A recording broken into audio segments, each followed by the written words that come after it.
გამარჯობა ძვირფასო ტელემაყურებლებო და რადიო მსმენელებო. პირდაპირ ეთერში არის კომენტატორ რეკორდსმენის, საქართველოს დამსახურებული წნელის, თბილისის საპატიო მოქალაქის, ბატონ ჯამლეთ ხუხაშვილის სახელობის საავტორო სპორტული ტელეგადაცემა, რომლის წამყვანი ვარ მე ჟურნალისტი თენგიზ ბაჭკორია. დღეს 2025 წლის 22 აპრილია. მინდა წარმოვადგინო დღევანდელი გადაცემის სტუმრები. ქალბატონი ევა ბაბალაშვილი. მესამეჯერ არის ამ ფორმატში. ქალბატონი ევა არის სოფლიოს ებრაელ და ქართველ ქალთა საერთაშორისო ასოციაციის ესტას პრეზიდენტი. საინტერესო გადაცემის დამფუძნებელი და წამყვანი წახნაგების რადიო ჯაკოში. ქალბატონი ევა არის ბატონ ჯამლეთ ხუხაშვილის მეუღლე. დიდი მადლობა ქალბატონ ევა რომ მობრძანდით. ჩვენი გადაცემის მეორე სტუმარი არის ვეტერანი ფეხბურთელი, საქართველოს დამსახურებული წნელი, საქართველოს სპორტის დამსახურებული მუშაკი ბატონი ელგუჯა გუგუშვილი. მას რამდენიმე დღის წინ შეუსრულდა 80 წელი. ბატონი ელგუჯას მიანიჭეს სპორტის რაინდის წოდება საქართველოს სპორტის სამინისტროს გადაწყვეტილებით. ბატონ ელგუჯა არა მარტო ფეხბურთელია და არა მარტო მცნელი იყო, არამედ მეცნიერი, სოფლის მეურნეობა და მეცნიერების დოქტორი, პროფესორი, აკადემიკოსი, ეროვნული აკადემიის აკადემიკოსი, სოფლის მეურნეობის აკადემიის ნამდვილი წევრი და კიდევ ბევრი უამრავი ტიტული აქვს ბატონ ელგუჯას. რამდენიმე ერთი კვირის წინ მას მიანიჭეს სპორტის რაინდის წოდება და ამიტომაც მოვიწვიეთ რომ ეს ყველაფერი გავიხსენოთ მისი მოღვაწეობა. გაიხარეთ ბატონ ელგუჯა და ჩვენი გადაცემის ხშირი სტუმარი საქართველოს ეროვნული ნაკრების ყოფილი ხელბურთელი ბატონი ბეკა ორჯონიკიძე, რომელიც ამჟამად არის საქართველოს ხელბურთის ფედერაციის ასაკობრივი ნაკრებების ხელმძღვანელი. მთელი ცხოვრება არის ხელბურთში და ჩვენ მოვიწვიეთ იმის გამო რომ სულ 2 დღის წინ ბეკა ფედერაციის ხელმძღვანელთან ერთად დაბრუნდა ესპანეთიდან, სადაც იმყოფებოდა საქართველოს გოგონათა და ვაჟთა ჭაბუკთა 15 წლამდელების ნაკრები, რომლებიც მონაწილეობდნენ კატალონიაში, ესპანეთში რამდენიმე ტურნირში და შეკრებები იყო სპეციალურად. რასაკვირველია გადაცემის დასაწყისში სიტყვა მინდა გადავცე ქალბატონ ევა ბაბალაშვილს. კიდევ ერთხელ დიდი მადლობა ქალბატონ ევა რომ მობრძანდით. ქალბატონი ევა არის მსოფლიოს კიდევ ერთხელ გავემეორებ. მსოფლიოს ქართველ და ებრაელ ქალთა ასოციაციის პრეზიდენტი. ასოციაციას ქვია ესთა. ესთერი და თამარი. და ქალბატონი ევა არის ბატონ ჯამლეთის მეუღლე. 13 აპრილს ბატონ ჯამლეთს შეუსრულდებოდა 81 წელი, ხო? 81 წელი. ბატონი ჯამლეთ ხუხაშვილი ოქროს ასოებით შეიძლება ასე ითქვას, დიდი ასოებით, განსაკუთრებული ასოებით შევიდა ქართული სპორტის და კულტურის და საზოგადოების ისტორიაში. დიდი ღვაწლია მას ქართული სპორტის, ქართული კულტურის, ქართული საზოგადოების და ვიტყვი ქართული სახელმწიფოს წინაშე. და მინდა ახალგაზრდებს კი ვინც ნაკლებად იცნობდა დაუშვათ იცნობდა მის მოღვაწეობას შეგიძლიათ დაგუგლოთ ჯამლეთ ხუხაშვილი შეიყვანოთ ნებისმიერ ენაზე ძალიან ბევრი მასალა ძალიან ბევრი ვიდეო სტატიები გამოჩნდება ბატონი ჯამლეთი ჭაბუკობაში იყო წარმატებული სპორტსმენი, მოკრებე, თბილისის ჩემპიონი, შემდეგ წარმატებით თამაშობდა ხელბურთს, თბილისის საქართველოს სოფლის მეურნეობის ინსტიტუტის ნაკრების შემადგენლობაში გახდა საბჭოთა კავშირის ჩემპიონატის სოფლის მეურნეობის ინსტიტუტების შორის პრიზიორი. 63-64 წლებში იყო თბილისის ბურევესტიკის ქარეშხალას გუნდში, იმ უძლიერეს გუნდში, რომელიც იყო საკავშირი ჩემპიონი, ევროპის საკლუბო ტურნირებზე გამოდიოდა.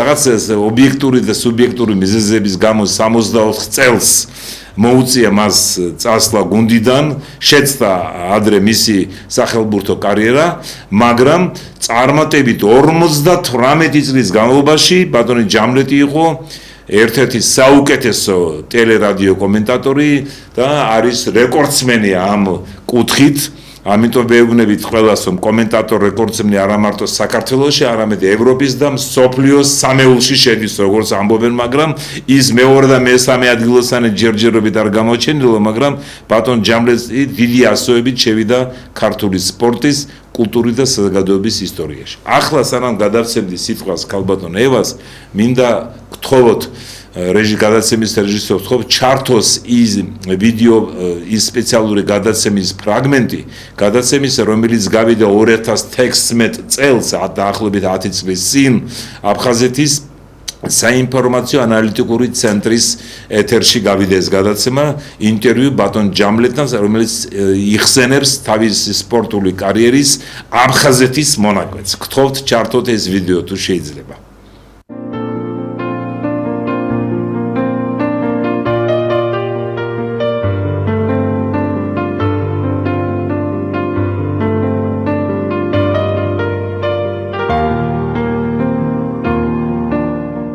მე მართალია აფხაზეთში არ გავზრდილ ვარ, მაგრამ შეიძლება ითქვას, რომ მთელი ჩემი ცხოვრების ძირითადი ნაწილი მაქვს გატარებული და შეიძლება ითქვას ლამაზი დღეები აფხაზეთის სხვადასხვა ქალაქში, სოხუმში, გაგრაში, ოჩამჩირეში, ლესელიძეში. ეს ალბათ არცაა გასაკვირი, იმიტომ რომ მე უკვე 52 წლის სტაჟი მაქვს სპორტული კომენტატორობის და რა თქმა უნდა, რეპორტაჟები წამიყვანია მე სოხუმიდან, ოჩამჩირედან, გაგრიდან, ლესელიძიდან ჩვენ მქონია მაშინ, როდესაც რეპორტაჟები კი არა, ჩანახატები, იმიტომ რომ ლესელიძეში ყველა საფეხბურთო კლუბი და სპორტული კლუბები ჩამოდიოდნენ და ჩამოდიოდნენ ვამბობ, იმიტომ რომ მე მასპინძელი ვიყავი, ესე გამოდის, ჩამოდიოდნენ და იქ ატარებდნენ თავიანთ შეკრებებს. რა თქმა უნდა, თბილისის დინამო როგორც კალათბურთში, ასევე ფეხბურთში ყოველთვის იყო ლესელიძეში და ლესელიძეში იყო ძმობის აღლუმი, ძმობის ზეიმი.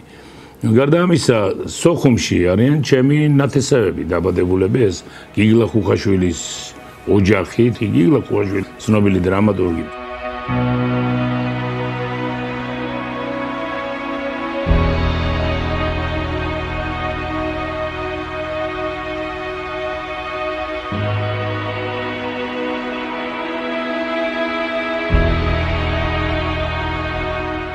მახსოვს პატარა ვიყავი 10-12 წლისა ეს როცა ჩავედი პირველად სოხუმში შეჯიბრებაზე დავდიოდით მერე უკვე როგორც მწვრთნელი ჩავდიოდი როგორც კომენტატორი სოხუმში იყო ოლიმპიური ბაზა ეშერას ოლიმპიური ბაზა და აი ამ ეშერას ოლიმპიურ ბაზაზე საბჭოთა კავშირის ნაკრები ჩამოდიოდა სხვადასხვა სახეობაში და ერთხელ ჩემი შვილი და ჩემი ძმისშვილი იყვნენ ამ საბჭოთა კავშირის იონერთა ნაკრების წევრები იყვნენ და ჩვენ ჩავდიოდით სწორედ ეშერაში იმისათვის რომ მიგვედებინებინათ თვალი ეს არის დაახლოებით 84-5-6 წლები ჩავდიოდით და ტყბებოდით იმით რომ ეს ოლიმპიური ბაზა ერთ-ერთი პირველი აშენდა სწორედ სოხუმში მოდიოდნენ აი ამ ნაკრების ქართველი წევრების სანახავად იქ აფხაზი ბიჭები მეგობრები ჩვენი ახლობლები ჩვენი ნათესების მეზობლები და ესეთი ურთიერთობა გქონდა ყველა ჩვენი გულშემატკივარი იყო იქ აფხაზები ხო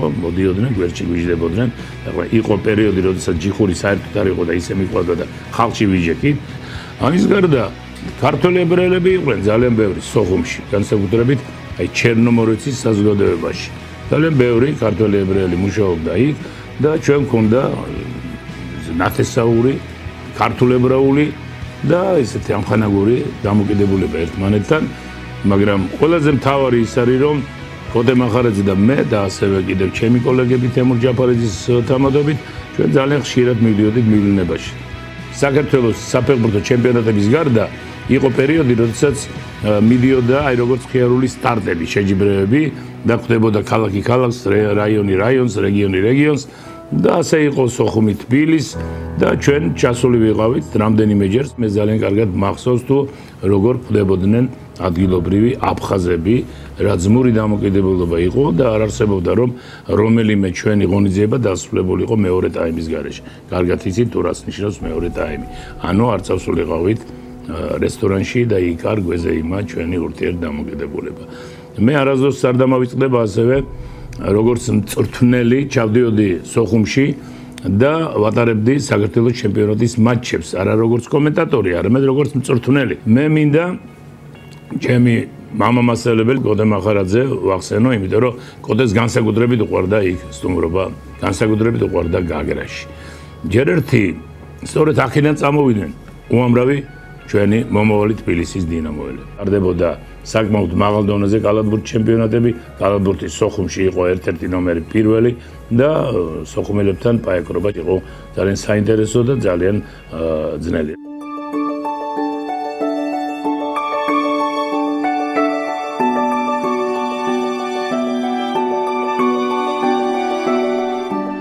მე აფხაზეთი არ დამოვიწყდება, იმიტომ რომ ჩემი მეუღლე ევა ბაბალაშვილი პირველად, როდესაც ჩვენ მქონდა ერთმანეთთან რომანი, მიუხედავად იმისა, რომ ჩემი მეზობლა ცხოვრობდა, უფრო გამზაბდა, სწორედ გაგრაში. გაგრაში მქონდა პაემანი, ჩვენ ზღვის ტალღებში. ნაცები დაყვებოდნენ და როცა პლეაზზე ჯდებოდნენ, დურბინი ჰქონდათ მომარჯვებული მის ბიცოლას, ბიძებს და ასე შემდეგ, რომ ჯამლეტი არ გამოჩნდეს აქ ახლო-მახლო ამ პლეაზზე. და ჩვენ რო ვიცოდით ამის შესახებ, მე და ევა კარგად ცურავს სხვადასხვა და მეც ნორმალურად. ბუიოკი არის, ბუიოკი რუსულად ქვია რკინის ბურთი, რომელიც არის იმისათვის, რომ ჩამოეკიდო თუ რაღაც მოგივიდა, ხო და თან არის საზღვარი, იმისა რომ იმის იქით ცურვა აღარ შეიძლება. ჩვენ აი ამ ბურთულასთან დავნიშნეთ პაემანი და მე უნდა შევხედროდი იქ, უნდა გამოეცურა ძალიან შორი იყო, ეხლა მათი ბინოკლი უკვე იქ ვეღარ მიაღწევდა, მაშინ არ იყო სამხედრო ბინოკლები. მოკლედ იქამდე იყო დაახლოებით 300 მეტრი, გამოცურა. მე შევედი ზღვაში აკვალანგით, ესე იგი შევედი და ამოვცურე ზუსტად იმ დროს სწორედ იმ გოლთან, იმ ბუიოკთან ამოვცურე და ბუიოკი იყო საკმაოდ დიდი, 1 მეტრის უფრო მეტი. ისე რომ აქედან არაფერი არ ჩანდა. პირველად ხმამაღლა აი ამ პაემანის შესახებ ყვები ეხლა, იმიტომ რომ ჩამოვარდა აფხაზეთზე საუბარი, ისე რომ მე აფხაზეთი არასდროს არ დამოვიწყდება ეს პირველი შეხვედრა ჩვენი და რა თქმა უნდა, როგორც მოვსწრეთ, ეს მოხდა გაგრაში. უკვე როცა დაუჯახდით, ძალიან ხშირად ვისვენებდით სოჩში. და მიდიოდით მანქანებით და აუცილებლად მე და ჩემი ძმა ოჯახით ჩერდებოდით აუცილებლად სოხუმში. რესტორან ეშერაში ჩავდიოდით და იქ იყო რაღაც. ეს იყო ფრაგმენტი იმ სპეციალური ვიდეო სიუჟეტიდან, რომელიც დაახლოებით 9 წლის წინ გავიდა აფხაზეთის საინფორმაციო ავტონომიური რესპუბლიკის საინფორმაციო ანალიტიკური ცენტრის ეთერში. ბატონ ჯამლეტს ძალიან უყვარდა ეს სიუჟეტი, სულ 9 წუთია, მაგრამ ჩვენ გავუშვით 6 თუ 7 წუთი. უყვარდა ეს, იმიტომ რომ ხდებოდა ისეთ საინტერესო ისტორიებს, რომელიც ეხებოდა მის ცხოვრებას, თქვენ ცხოვრებას ქალბატონეობა და განსაკუთრებით გაგრა სოხუმის პერიოდს, კოტეც ახსენა და ინიციატივა იყო ბატონ ავთანდილ დავითაესი, იმ დროს ის იყო აფხაზეთის საინფორმაციო ანალიტიკური ცენტრის ხელმძღვანელი და ბატონ ჯამლეტის რომ უთხარი, უარი არ უთქვამს და ძალიან საინტერესო სიუჟეტი იქ შემოქმედებითი ჯგუფი მუშაობდა იქ იმ ცენტრის იმდროინდელი თანამშრომლების ძალიან საინტერესო კუთხით და ყოველთვის ბატონ ჯამლეტი მეუბნებოდა ეს არის ერთ-ერთი საუკეთესო ინტერვიუ თუ სიუჟეტი რომელიც ვინმეს შეუქმნიაო ჩემზე, იმიტომ რომ ახლა იქ აფხაზეთის თემაზე მისი პირადი შტაბის ჩნდებები. ქალბატონევა, ახლა მე ვიცი რომ ამ ახლა წელს არ არის იუბილე 91 წელი შეუსრულდებოდა ბატონ ჯამლეტს 13 აპრილს, მაგრამ შარშან დიდ მაღალ დონეზე ჩატარდა იუბილე 80 წლის თავი რუსთაველის შოთა რუსთაველის სახელობის თეატრში, იქ სამთავრობო დონეზე იყო ის სპეციალური საიუბილეო საღამო. წელს ჩატარდა მე როგორც ვიცი 53-ე საშუალო სკოლაში, რომელიც ატარებს ბატონ ჯამლეტ ხუხაშვილის სახელობის სკოლაში, იქ სწავლობდა ხო ბატონი ჯამლეტი. იქ ჩატარდა რაღაცა ტურნირი. აი მოგიყვებით როგორ ახართ და რა ტურნირი იყო და მე შემდეგ კიდევ ერთი შეკითხვა მე ვექნება თქვენთან. სპორტულად ვართ როგორც ამბობდა ჯამლეტი. ხო და კიდე თქვენ მოყევით რომ გინეს დიდი ხანია მოღვაწეობდა როგორც სპორტული კომენტატორი და ჯამლეტი ელოდებოდა რომ მოვა ის დრო, როცა გინესების წიგნში შევა, იმიტომ რომ ძალიან ოფიციალურად და სულ ელოდებოდა ამ დროს და რაღაც მოლოდინი ქონდა და სულ უნდა რომ ეს მომხდარიყო, რაღაცნაირად ამის ის ქონდა. ვერ მოვასწარით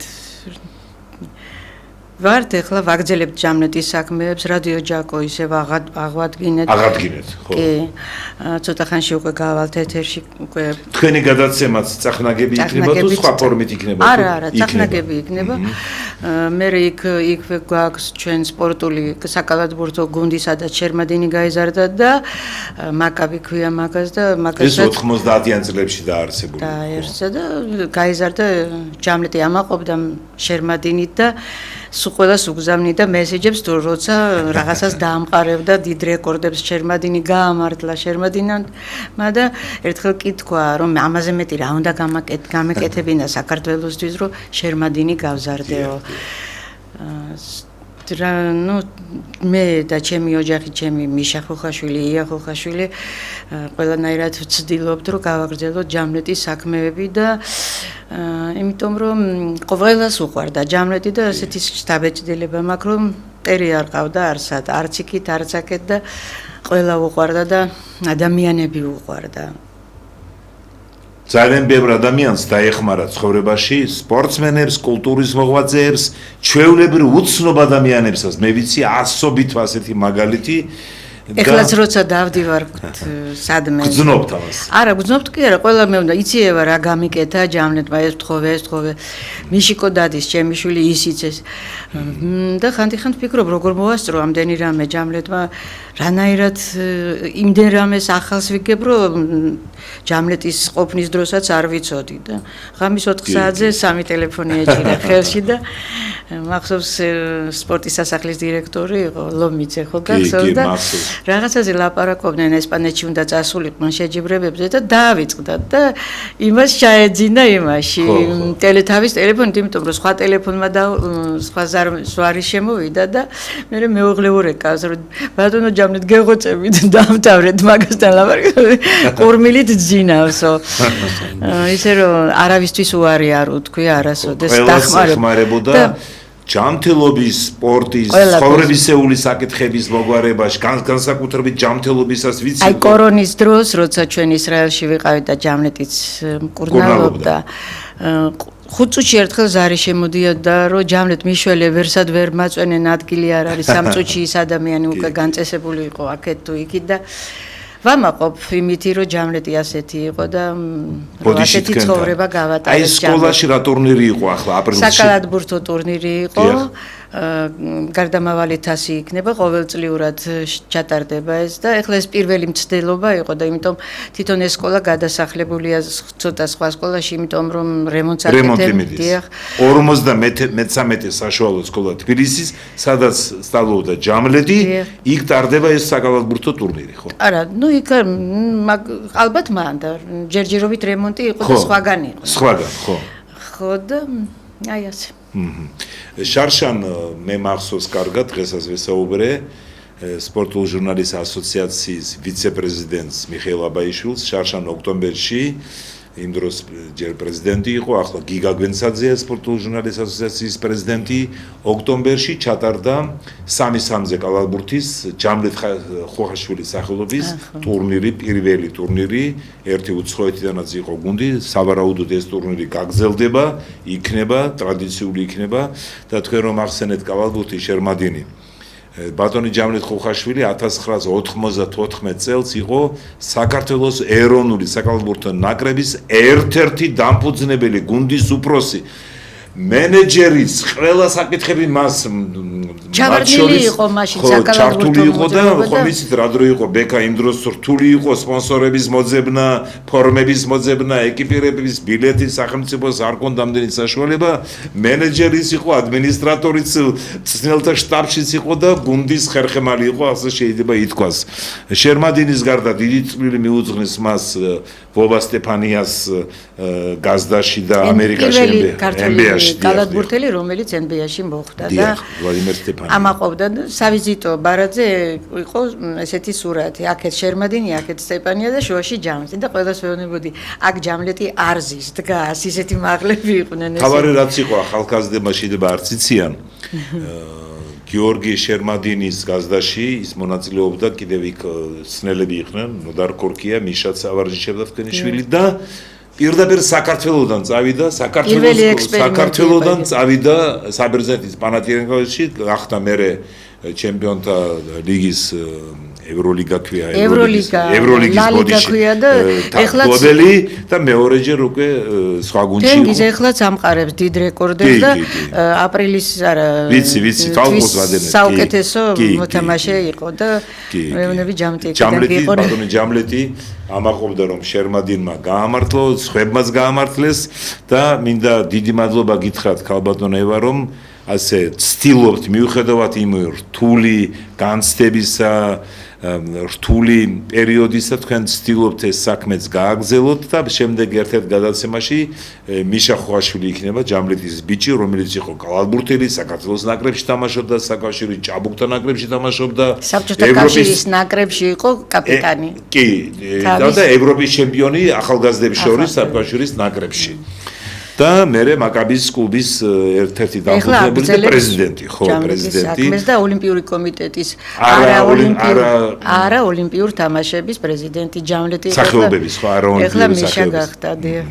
დიდი მადლობა ქალბატონებად, ძალიან დიდი მადლობა. რო არ გავიწყდებათ ჯამლეტის სახელი. როგორ უნდა დამავიწყდეს ბატონი ჯამლეტი იყო უნიკალური დიდი პიროვნება ყველა კუთხით და კიდევ ერთხელ გავიმეორებ ის დიდი განსაკუთრებული ასოებით შევიდა საქართველოს თანამედროვე საქართველოს ისტორიაში როგორც სპორტში, კულტურაში, საზოგადოებაში.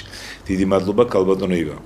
ჩვენი გადაცემის მეორე სტუმარი არის ვეტერანი ფეხბურთელი საქართველოს დამსახურებული წნელი, საქართველოს სპორტის დამსახურებული მუშაკი ბატონი ელგუჯა გუგუშვილი 14 აპრილს გახდა 80 წლის. ბატონი ელგუჯა საქართველოს თასის ორგზის მფლობელია ფეხბურთში, თბილისის სინათლის გუნდის შემადგენლობაში 1300 მფლობელი ბოდიში 67, 68, 69 წლებში. მეკარე იყო ბატონი ელგუჯა სინათლის გუნდის შემადგენლობაში ორჯერ გახდა საბჭოთა კავშირის მილიონთა თასის გამარჯვებული 68-ში და 69-ში.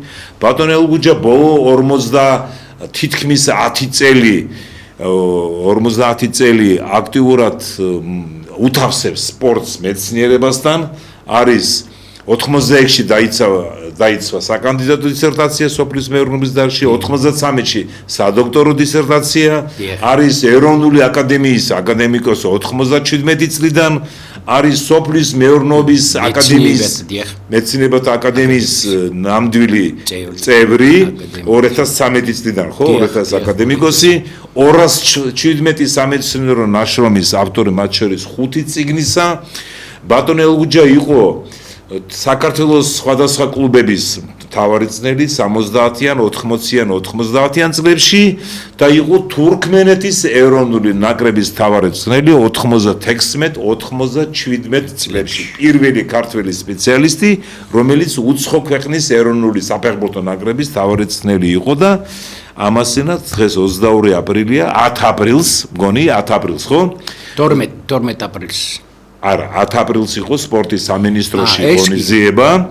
საქართველოს სპორტის სამინისტროს ხელმძღვანელობის გადაწყვეტილებით ბატონი ელგუჯა მიანიჭეს სპორტის რაინდის წოდება. სპორტის სფეროში უმაღლესი წოდება საქართველოში. გთხოვთ ბატონი ელგუჯა, ახლა ეს თქვენთვის მოულოდნელი იყო ეს სპორტის რაინდის წოდების მინიჭება 10 აპრილს იყო ღონისძიება სპორტის სამინისტრომ გამოაქვეყნა, გამოჩნდება ახლა თქვენ რომ დაიწყოთ საუბარს ფოტომასალა. იცოდით წინასწარ თუ 1-2 დღით ალბათ გეტყოდნენ ეს თქვენთვის მოულოდნელი იყო რომ მოგანიჭეს ეს ძალიან მაღალი უწინარესყოლისა მადლობას მოგახსენებთ მოწვევისათვის. გილოცავთ აღდგომის ბრწყინვალე დღესასწაულს. მადლობა იმისათვის, რომ ღირსეულად უძღვებით ქართული სპორტის განვითარებას თქვენი ტელევიზიით და ამავდროულად ისიც მინდა გითხრათ, რომ ის შეკითხვები უბრალოდ ის წინადადებები, რომელიც თქვენ ახლა წარმოვაყენეთ, ეს იყო მხოლოდ იმიტომ, რომ ბავშვობიდანვე, პატარობიდანვე დავიწყე ფეხბურთის თამაში. და რაც შეეხება სპორტის განვითარებას და მეცნიერების იცით მეცნიერება სპორტმა შემაგრძებინა. იმიტომ რომ ვიცოდი რომ თუ ვარჯიშობდი და თუ თამაშობდი, რომ მეცნიერებაში ყოფილიყავი სუსტი იტყვიდა, რომ აი ფეხბურთელია და მეცნიერებაში რა უნდაო. ან და პირიქით თუ მეცნიერებაში ვიყავი და იქით, ამიტომ ორივე ეს შეთავაზება ძალიან საინტერესო და ძალიან კარგი იყო.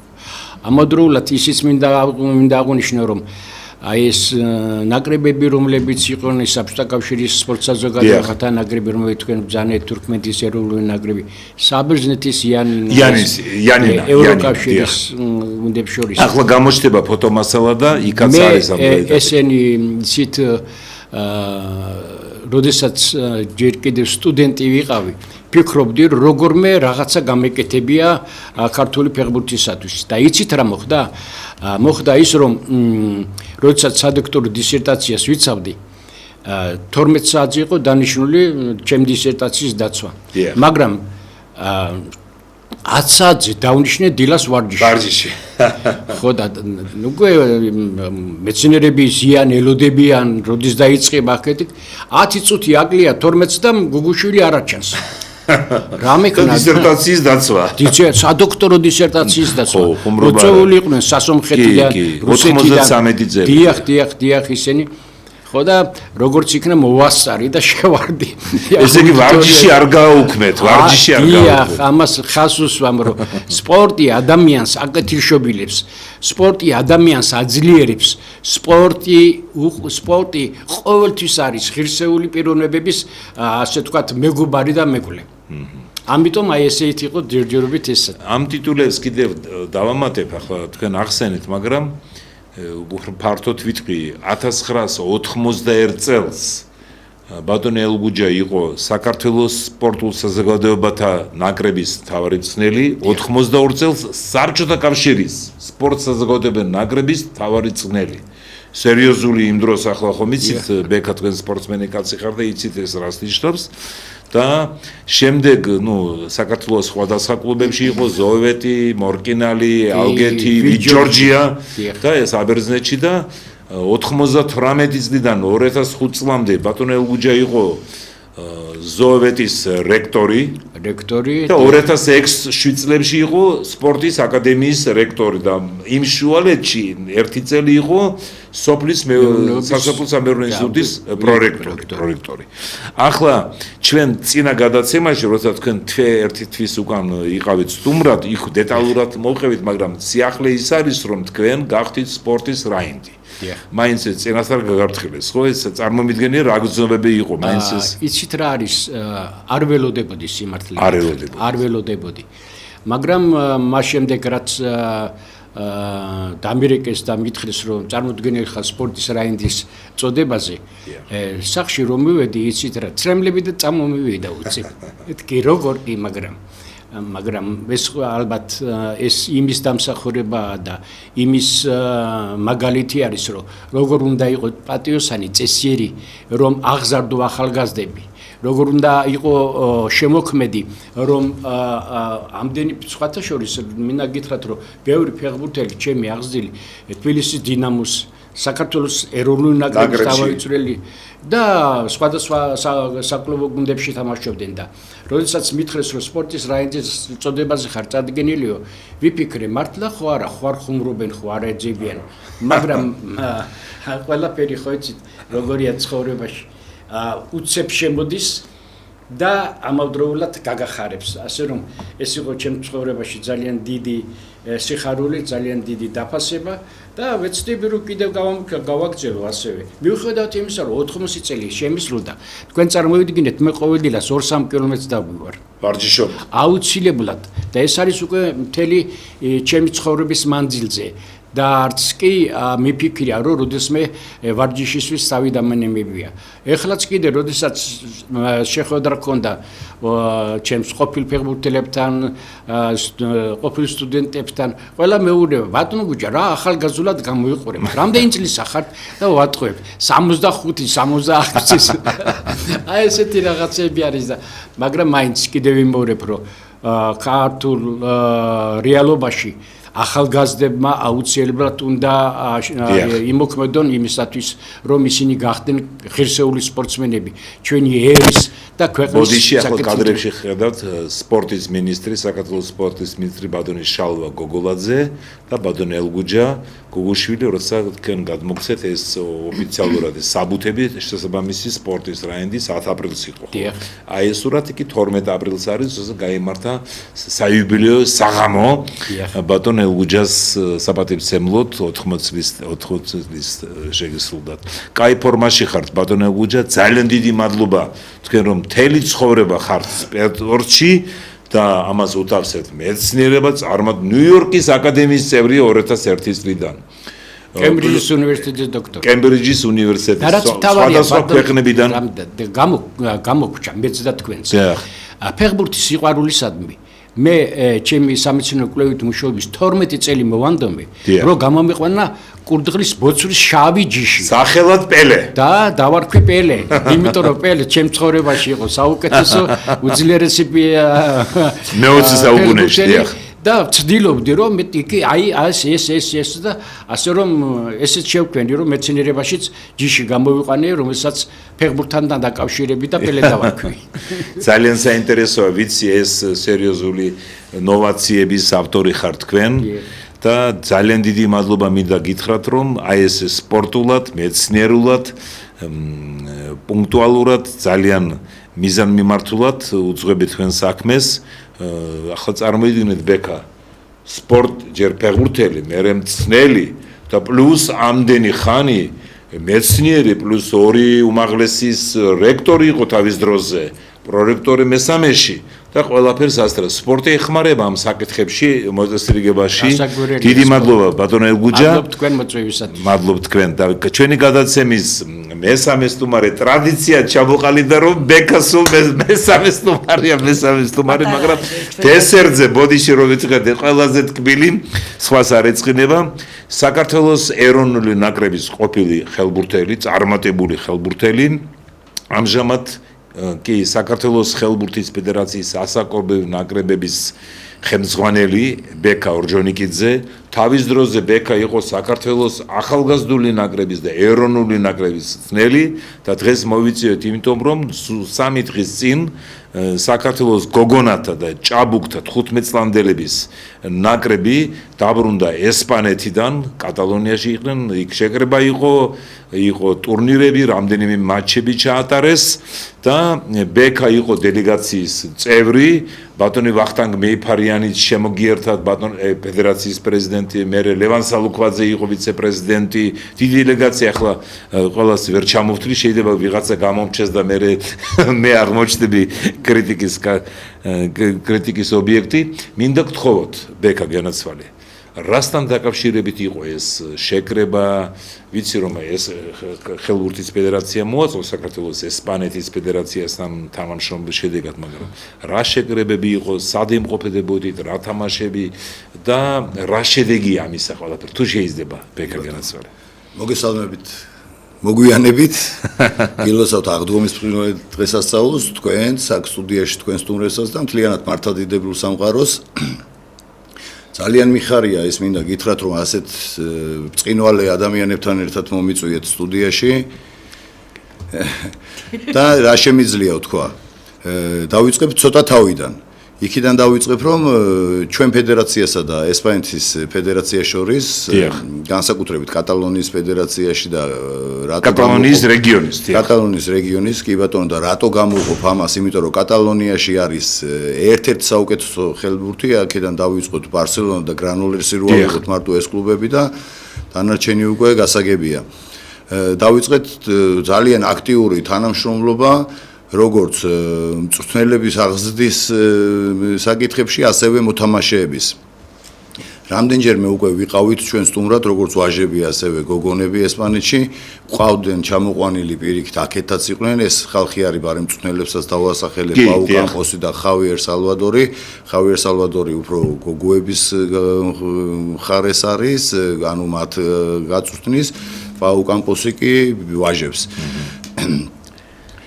ბოდიში ჩვენთან ეს ფოტო მასალა რომელიც ასახავს ჩვენი გოგონათა ბაშთა ნაკრების მგზავრობას ტურნეს შეკრებას ესპანეთში, ავიღე ფედერაციიდან ნაწილი დელეგაციის წევრების გვერდები, Facebook გვერდებიდან ავიღე და ყველაფერს თქვენ გააგრძელებთ. კი ბატონო. შემდეგ ჩვენ გეგმის მიხედვით მინდა ვთქვა, რომ ეს გეგმის მიხედვით არის, იმიტომ რომ შედგა პროგრამა საწვრთნელი, როგორც ვაჟების, ასევე გოგონების, აი თქვენ ხედავთ ბავშვებს ეკრანზე. როგორც ვაჟების, ასევე გოგონების, ამ გუნდებს ჩვენ ვეძახით მომავლის გუნდებს, ანუ ნიჭიერთა პროგრამა შედგა და იქიდან არჩეული მოთამაშეები არიან. გავიარეთ ერთი ეტაპი უკვე დასრულდა და გადავედით შეიძლება ითქვას მეორე ეტაპზე, რომელიც დაიწყო ესპანეთში. ესპანეთში გავიარეთ ერთკვირიანი შეკრება, ეს იყო ჟერონაში, ხოლო ამის შემდეგ გავემგზავრეთ ლორეთ დელ მარი არის ბარსელონასთან ახლოს საკურორტო ქალაქი, რომელშიც არ ვიცი, მე ვიტყვი რომ საუკეთესო პირობები იყო. სასწაული ვნახე ამდენი აი აქტივობა სპორტული და ამდენი სპორტსმენი და რა ვიცი. ოდიში თქვენთან ახლა ტელემაყურებლის ვეთქი. ბექა ორჯონიგზე მთელი ცხოვრება არის სპორტში. თითქმის მთელი ევროპა და ნახევარსოფლიო შემოიარა და ამას რომ იტყვის რომ ახლა იქ ესპანეთის იმ რეგიონში ასეთი პირობები, ესე იგი განსაკუთრებული პირობები იყო შეკრების და მატჩებისთვის. სპორტულ პირობებზე მაქვს განსაკუთრებით ახლა აქცენტი გაკეთებული, იმიტომ რომ ძალიან მნიშვნელოვანი არის ჩვენი საქმისთვის, რომ აი ეს კუთხით იყოს ყველაფერი.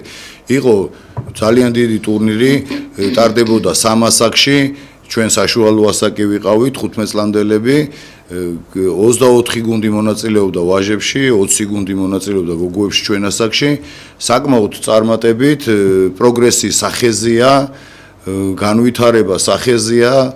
ნუ რატო ავირჩიეთ ესპანური ხელბურთი ალბათ გასაგებია, იმიტომ რომ ისინი სამხრეთელები არიან და ძალიან გვანან ყველაფრით შეიძლება ითქვას. თამაშის სტილი, ამას ძალიან დიდი მნიშვნელობა აქვს და ესპანური ხელბურთი კიდე სოფლიოში ერთ-ერთი წამყვანია ტიტულებითაც და დავიცი აი ყველაფრით რა თანამედროვეობითაც და ძალიან მაღალ დონეზეა. ჩვენ იქ იმხელა მოწონება დავიმსახურეთ, რომ თვითონ ბარსელონას კლუბიდანაც წამოვიდა რაღაც წინადადებები თანამშრომლობის, რომელიც ჯერ საწყის ფორმაშია და აქედან გამომდინარე ჯერ არ ღირს გამჟღავნება. ხო, სამუშაო პროცესია. თვითონ კატალონიის რეგიონის ფედერაციიდან ძალიან ბევრი წინადადება წამოვიდა, გვეპატიჟებიან ტურნირებზე, როგორც ეროვნულ ნაკრებს, ისე ახალგაზრდულებს, როგორც ვაჟებს, ისე გოგონებს და რა ვიცი, მგონია რომ ძალიან კარგი იყო. წინ და წინ მივდივართ, სწავლობთ როგორც ბავშვები, ისე ჩვენი მწვრთნელებიც. თქვენთან დეტალები ამ ტურნირების შესახებ, ძირფასო ტელემაყურებელი და რადიომსმენელებო, ამ ტურნირების შესახებ ესპანეთში, რომელშიც მონაწილეობდა საქართველოს გოგონათა და ჭაბუკთა 15 წლამდელ ნაკრებები, შეგიძლიათ ნახოთ საქართველოს ხელბურთის ფედერაციის გვერდზე. კონკრეტული ინფორმაცია არის, ვის ეთამაშენ, როდის, რა მატჩები, რომელ გუნდებთან, რომელი ადგილი დაიკავეს საიტზე და გვერდზე. ორივეზე არის ძალიან ვრცელია გუშინ დღესაც დაიდო ვნახე, როცა ცუთხასიაძე ვარ მე ბატონო ბექა, ხშირად შევდივარ 3 ფედერაციის გვერდზე. ერთ-ერთი არის ხელბურთი და კაი ხომ რომ პოზიტიური საინტერესო ინფორმაციები არის, საინტერესო ინფორმაცია. თქვენ რო სპორტისტა ჩვენი გულშემატკივარი ხართ, ვიცით. ასე რომ ძალიან მიხარია რომ ერთ-ერთი ხელბურთია ამ სამშობლოში. ერთ-ერთი. ესე იგი თქვენ და ესეთ მომავალშიც კიდევ აუცილებლად აგვისტოში დაგეგმილი არის უკვე სეზონის დასაწყისამდე, შემდეგი სეზონის დასაწყისამდე რომ თვითონ ესპანელები გვესტუმრონ და ესე გაგრძელდება ეს თანამშრომლობა. მე ვფიქრობ მოვიდა დრო, რომ სპეციალური თვითნავი შეიძინო ფედერაციამ ლიზინგით, რომ ხშირად ხდება ეს ურთიერთობა, კონტაქტები ტურნირებზე, მით უმეტეს ვიცი რომ ბარსელონის აკადემიაშიც იყვნენ, ხო, ჩვენ ნაკრებები ახლა იქ ძალიან საინტერესო იყო ჩაგვიყვანეს ბარსელონას პირველი გუნდის ვარჯიში გვანახეს, მოგწეს, მიცეს ჩვენ ახალგაზრდა სპორტსმენებს ევარჯიშათ იმ დარბაზში და იქვე მერე ახლოს პატარა ამხანაგური თამაშიც გავუმართეთ ერთ-ერთ წამყვან გუნდთან. ჩარტერი გეკუთვნით ახლა 45 კაცი იყო, 18 თვითონ ნაკრებში, პლუს ნელთა შტაბი, ექიმები, უსაფრთხოების სამსახური და ასე შემდეგ და კიდე რა მაინტერესებს ბექა. ახლა დაასახელეთ ამ ნაკრებების მწნელები, მთავარი მწნელები, მე კი ვიცი, მაგრამ მირჩევნია თქვენ გააკეთოთ ეს, თქვენი პრეროგატივა, თქვენ მათი კურატორი ხართ.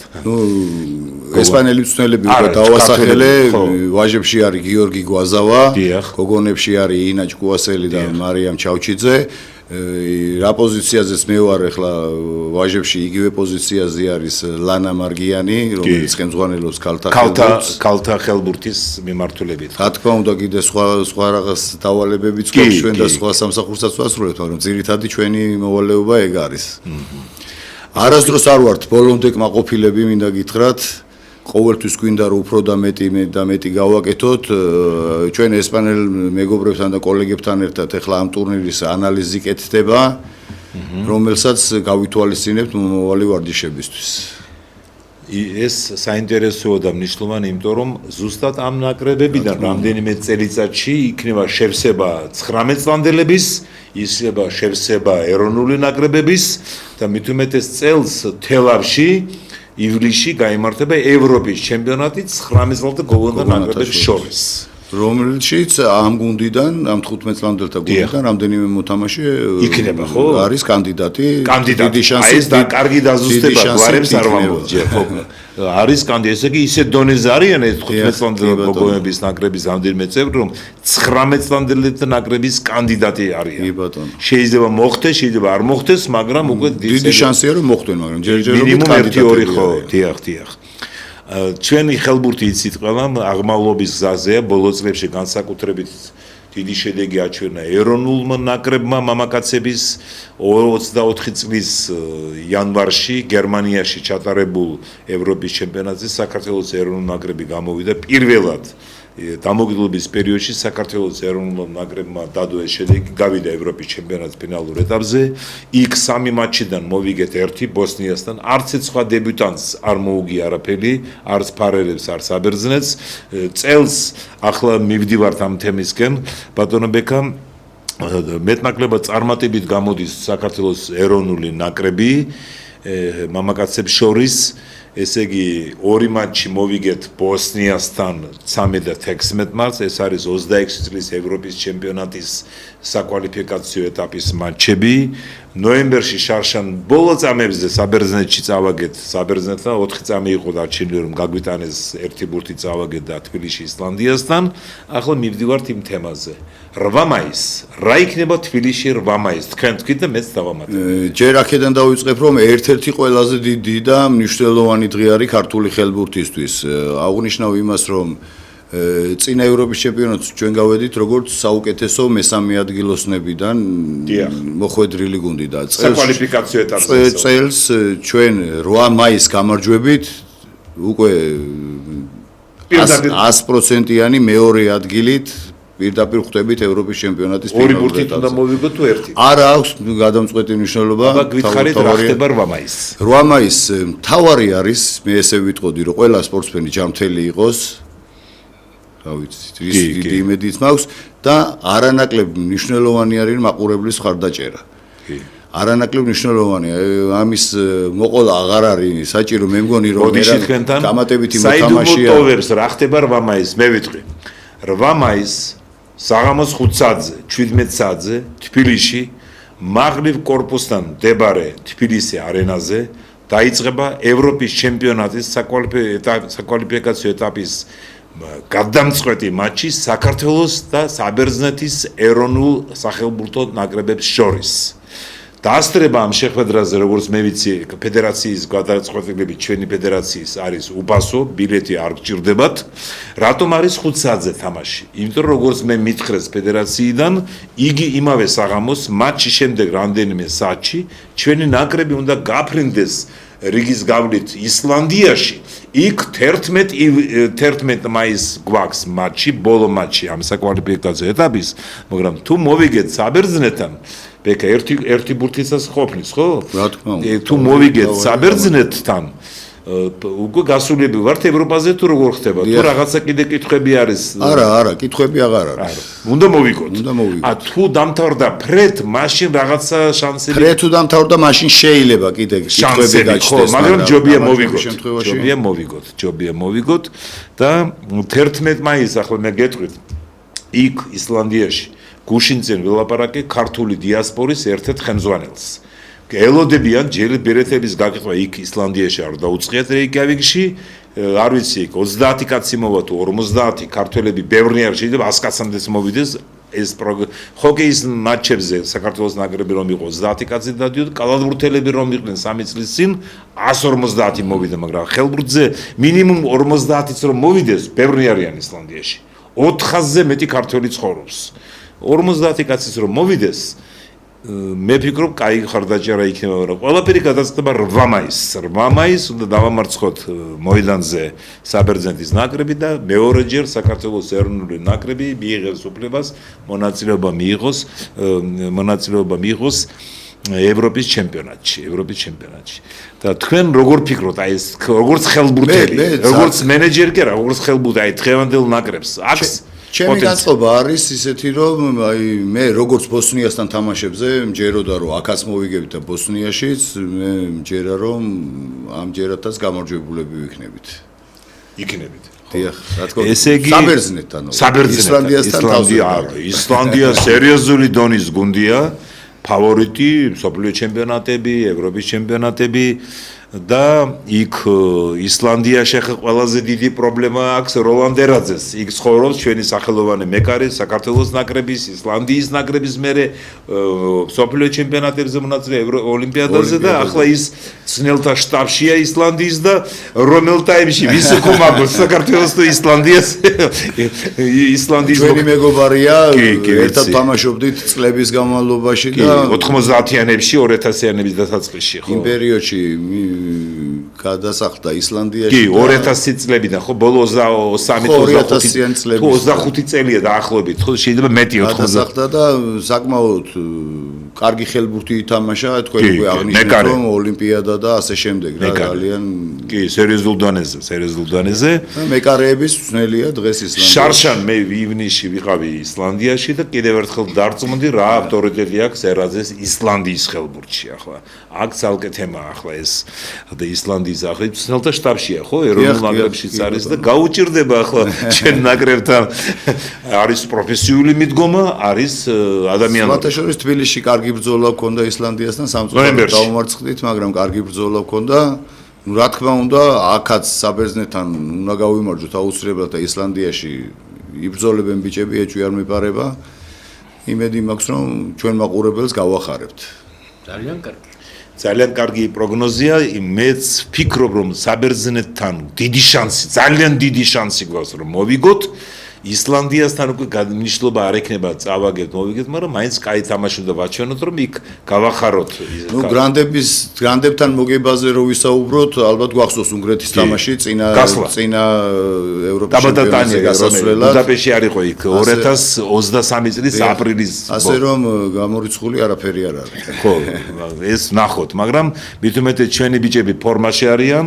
თავარია რომ არავის არ აქვს ტრავმა და იმედი გვაქვს რომ საქართველოს ხელბურთთა და ეროვნული ნაკრები მიაღწევს შედეგს, კიდევ ერთხელ გაახარებს ყველას და ხელბურთი ჩვენთან სამეულში ჯერ არ არის პოპულარობით. არის ქვეყნები, სადაც პირველ-მეორე ადგილზე არიან და ჩვენთან იყო თავის დროზე, ხუთეულში ყოველთვის იყო. და ახლა ისე წავიდა ეს პროცესი, ბაღებიდან დაწყებული, სკოლები, აკადემიები და ეროვნული ჩემპიონატები. ყველას უნდა გავახსენოთ, რომ ჩვენ შეგვიძლია ხელბურთის თამაში ქართველებს. რომ გვაქვს ისტორია, გვაქვს ტიტულები. აბა დიდი მადლობა ბექა განაცვალე, წარმატებები მინდა უსურვო იმ გოგონათა და ჭაბუკთან ნაკრებებს, რომლებიც ესპანეთში იყვნენ და რაც თავარია ეს დიდი გამოცდილება, სიახლეც გავიგეთ, რომ 15 წლამდელი ნაკრებიდან 3 გოგო არის კანდიდატი 18 წლამდელი ნაკრებში, ეს არ ვიცოდი, საიდუმლო ინფორმაცია მოგვაწოდა გვარების გარეშე. ჩვენი გადაცემის დრო ნელ-ნელა იწურება, კიდევ ერთხელ შეგახსენებთ ძვირფასო ტელემაყურებელო და რადიო მსმენელებო, პირდაპირ ეთერში იყო კომენტატორ რეკორდსმენი, საქართველოს დამსახურებული ძნელის, თბილისის საპატიო მოქალაქის ბატონ ჯამლეთ ხუხაშვილის საავტორო სპორტული ტელეგადაცემა, რომლის წამყვანი ვარ მე, ჟურნალისტი თენგიზ ბაჭკორია. დღევანდელი გადაცემის სტუმრები იყვნენ ქალბატონი ევა ბაბალაშვილი, ბატონ ჯამრეთ ხუხაშვილის მეუღლე. დიდი მადლობა ქალბატონო ევა, ძალიან დიდი მადლობა. საქართველოს დამსახურებული ცნელი სპორტის რაინდი ბატონი ელგუჯა გუგუშვილი, დიდი მადლობა ბატონო ელგუჯა და საქართველოს ეროვნული ნაკრების ყოფილი ხელბურთელი, საქართველოს ხელბურთის ფედერაციის ასაკობრივი ნაკრებების ხელმძღვანელი ბატონი ბექა ორჯონიკიძე, დიდი მადლობა ბატონო ბექა. მინდა ვუსურვო რადიო მსმენელებს და ტელემაყურებლებს ჯანმრთელობა, წარმატებები, კარგად ზამდებოდეთ. ბატონო თენგი შეიძლება ერთი თუ